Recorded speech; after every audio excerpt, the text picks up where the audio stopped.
Well, there's a pause. There were air raid sirens, then the anti-aircraft fire. If there were any big hits of weaponry incoming, we're unaware of it.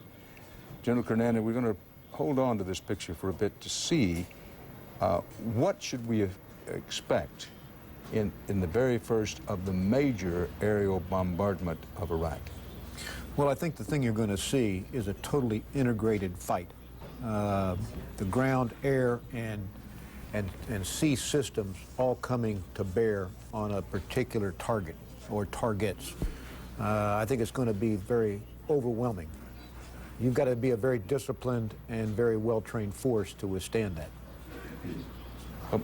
General, when you talk about, as has been talked about, as we talk over this live picture of Baghdad to see what the sirens followed by anti-aircraft fire may mean in Baghdad, when you talk about firing hundreds, if not thousands, of missiles and laser-guided bombs, try as we may, true or untrue, that there are bound to be considerable civilian casualties on the ground? Possibly. It all depends on where we target them. We're going to be very precise in our targeting. We will try to do what we can to avoid the major metropolitan areas because we know there are civilians in there. But this is going to be one of those decisions that General Franks and his subordinate commanders are going to have to make, looking at a target.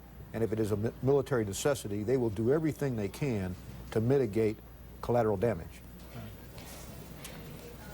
General Buck Kernan, you're looking at a live picture of Baghdad. We're going to go to videotape so you can see and hear what happened a few minutes ago. First there were the air raid sirens, and then this is what people in Baghdad inside their homes with their noses and eyes pressed to the glass, looking outside. That'd be foolish to press to the glass. But this is a videotape a few minutes ago. We'll just watch and listen.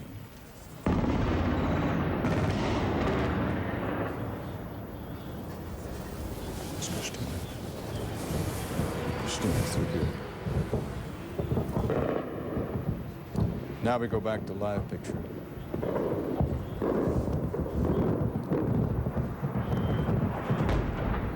Now,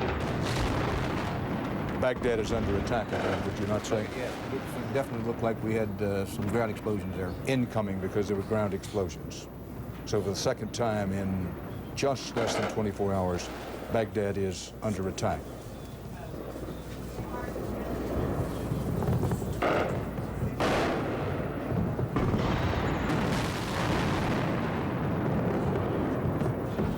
And the earth shakes.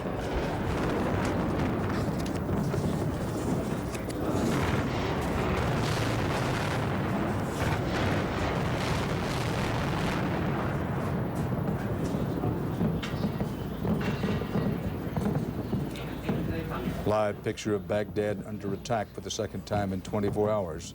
This is not videotape.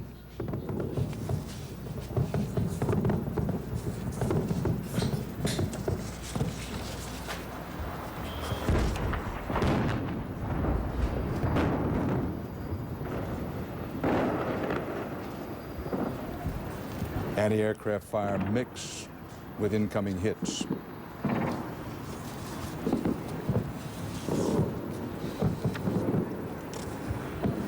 Night in Baghdad. Rockets' red glare, bombs bursting in air, and some hitting the ground with tremendous force.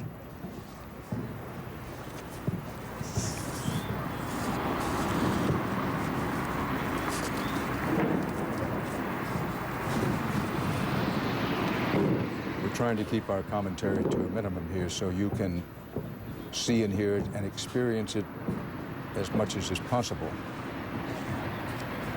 on television. You will see huge bellowing smoke coming up on the right-hand side. Go to the right corner of your screen.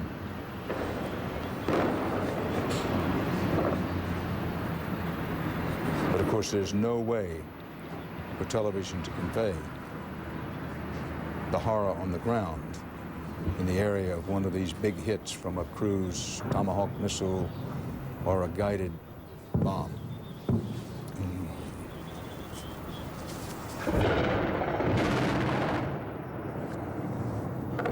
Smoke on the right-hand side rising ever higher, like a symbolic tower of destruction.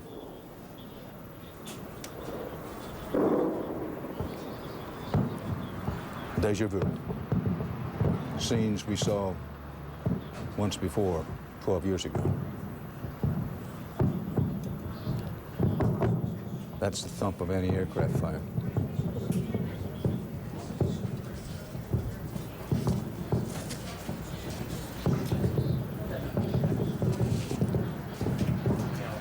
Here is David Chater of Sky News, our CBS affiliate, filing his report live from Baghdad. All of this is live. David Chater speaks.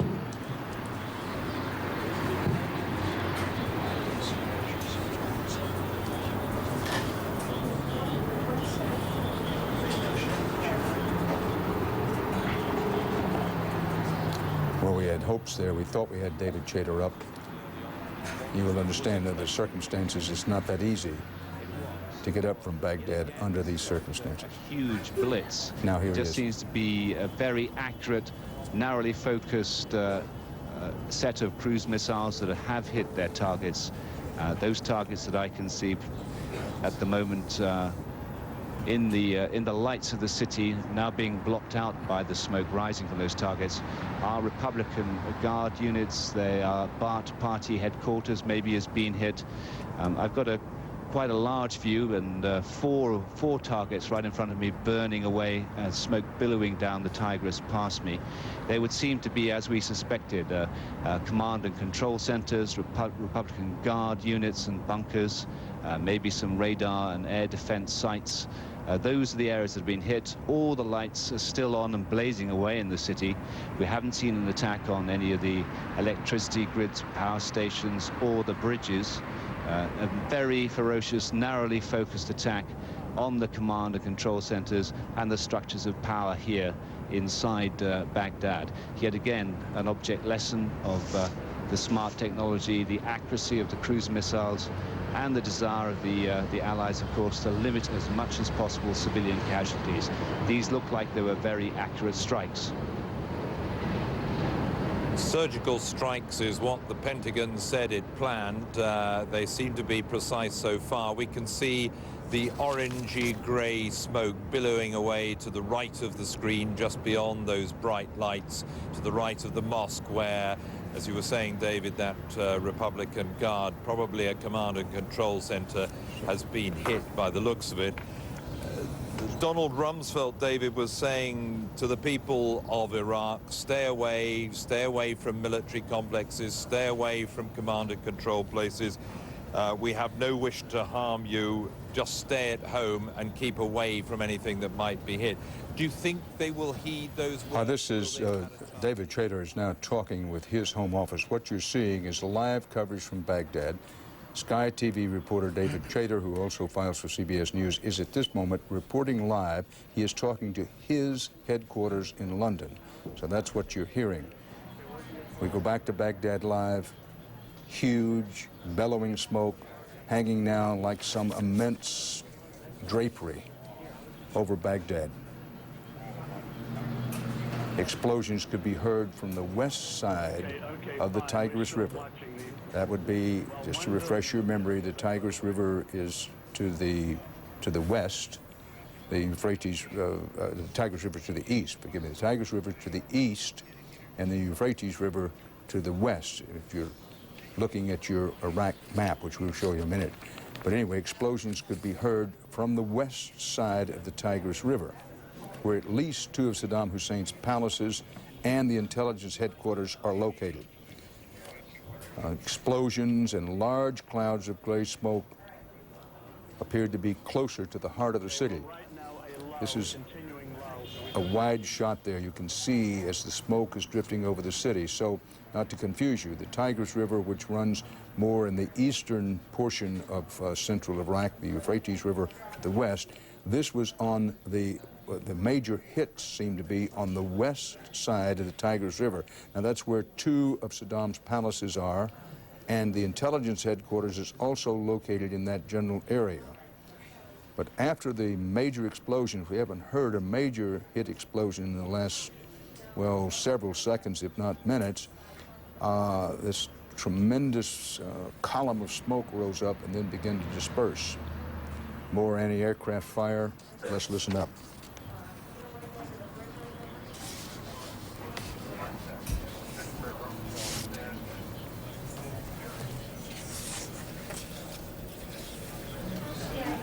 As you heard David Chater, correspondent there, say on the air, it was his belief that these strikes were by cruise missiles. General Buck Kernan, as we continue to listen. I'll see if I can do that. Hold on just a moment.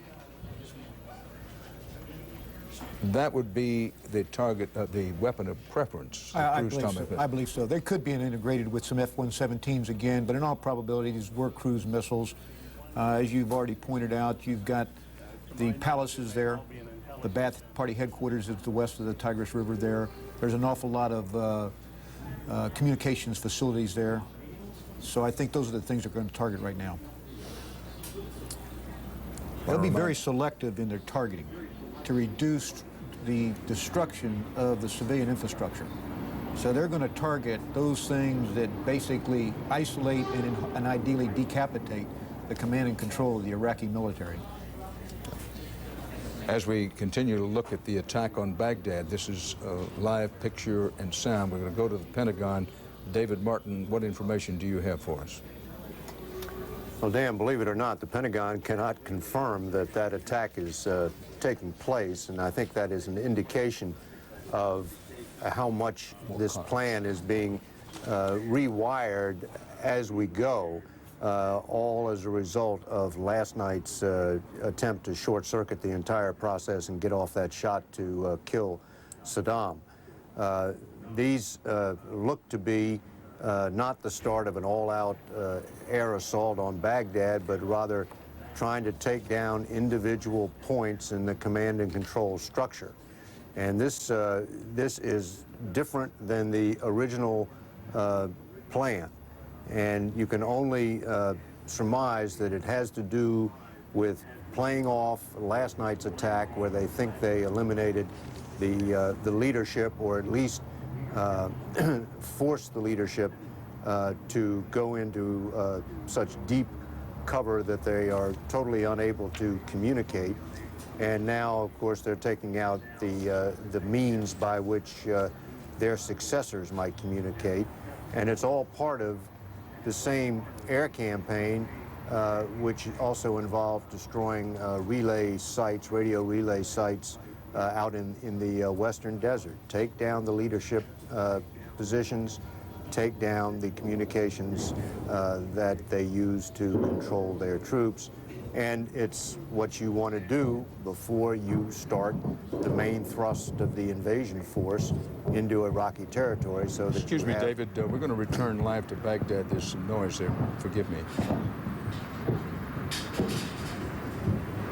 Again, it sounds like anti-aircraft fire. I didn't hear anything that sounded like incoming, but it's certainly hard to tell.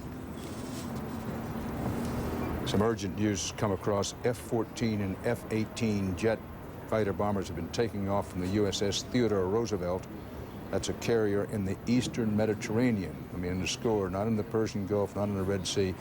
These F-14s and F-18 jets, they are armed with missiles and bombs. There's no word on whether they were headed to Baghdad or other targets in Iraq.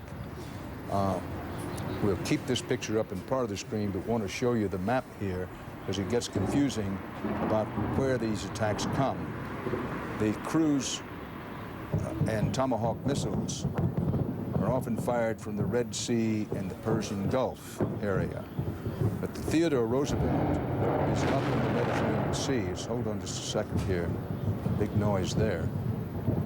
At any rate, these F-14s and F-18s have to fly a pretty long way, sort of dip down and around to get into that. Ooh, that was a big noise. Might have been incoming. Probably was a cruise missile strike.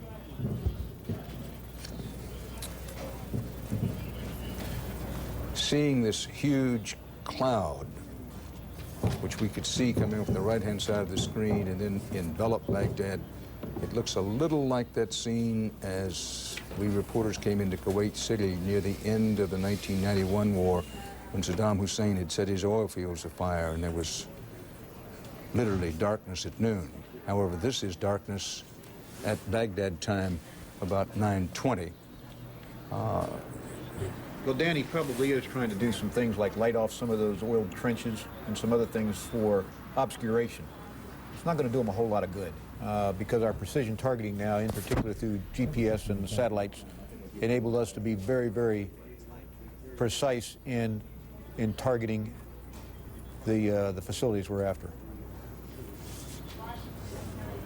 As we listen for more hits, clearly Baghdad has been under attack now for roughly 15, 20 minutes, certainly by cruise missiles, perhaps I should say almost certainly by cruise missiles, and perhaps additional weapons delivered by fixed-wing aircraft such as the F-117 stealth bomber.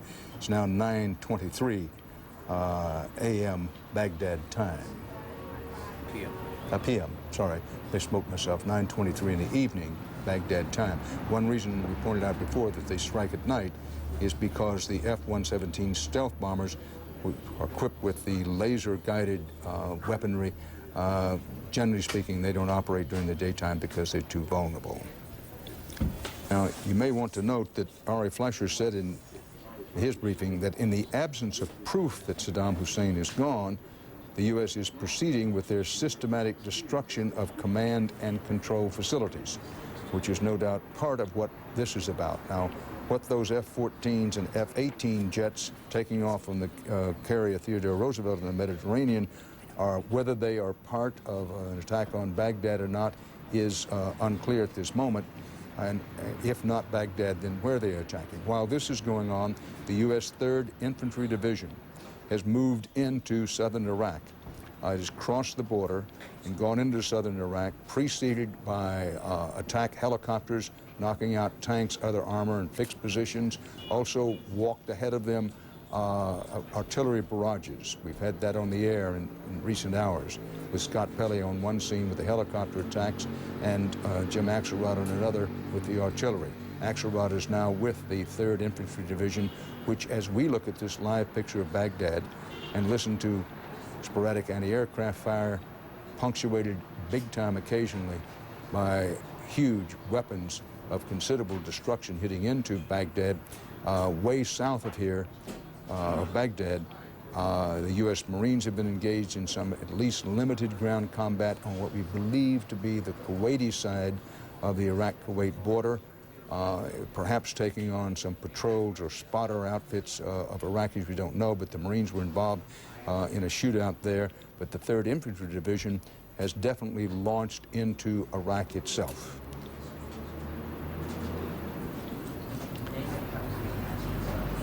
I haven't heard any huge hits in Baghdad for a while, as was the case last night. There were hits, and then it ended. Now, whether this is going to end now or not, there were, as best we could make out, well, we'll put it this way. We believe there were more cruise missiles, different hits in areas around Baghdad, seeming to concentrate on the west side of the Tigris River. Keep in mind the Tigris River runs through Baghdad. The Euphrates is a bit west of there. U.S. cruise missiles have hit the center of Baghdad.